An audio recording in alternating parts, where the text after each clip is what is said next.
When I don't eat breakfast, my stomach hurts and I get dizzy and all that.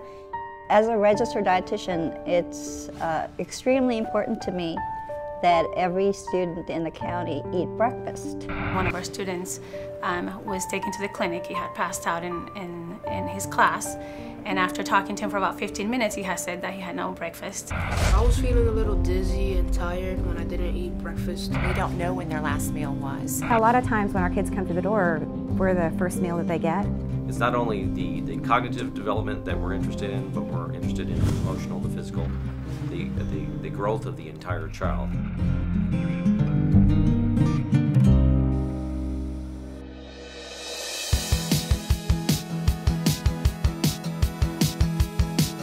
The most important attribute of breakfast in the classroom is that it is making sure that these children are getting breakfast, they have food in their bellies for their start of their day. Breakfast in the classroom should be an asset in increasing test scores because students will not be hungry, they will be energized. My students are definitely more attentive. They come to school, they're ready to learn, they're focused, and they're alert. We worked with the teachers and we looked at how were we going to get more time for the children to work on their academics.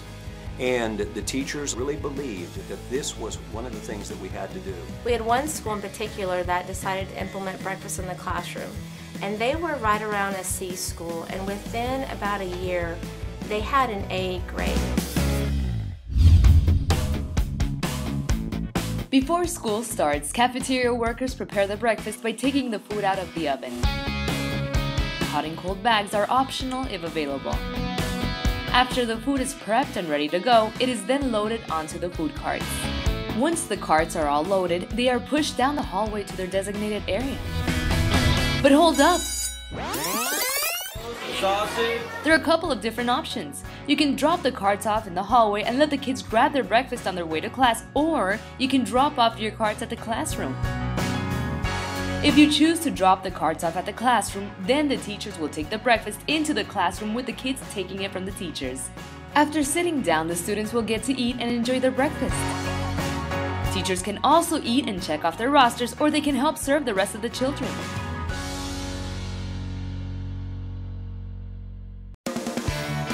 We were leery at the beginning, like, oh my goodness, it'll be so messy and it'll be so much work. Oh, it sounds like an awful lot of extra work. Whatever, it's gonna be this and this.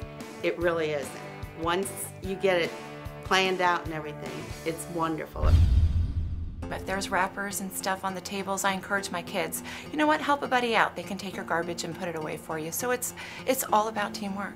The job duty of it, you know, yeah, in the beginning it takes work, but once you got it all down packed, it becomes a smooth sail from there. The benefits certainly outweigh the challenges that we face so far. Our discipline is down almost 50% from first night week. We have less tardies in the morning because kids are trying to rush to the lines to get their food and get into their classrooms.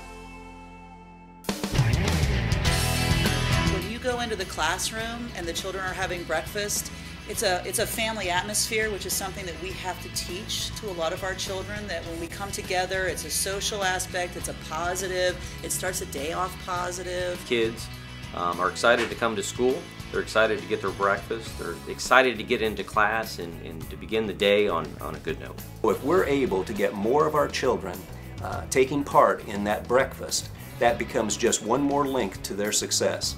So I would encourage all of you to take part in the Breakfast in the Classroom program and to explore all the positive possibilities. Breakfast in the classroom. Do it today.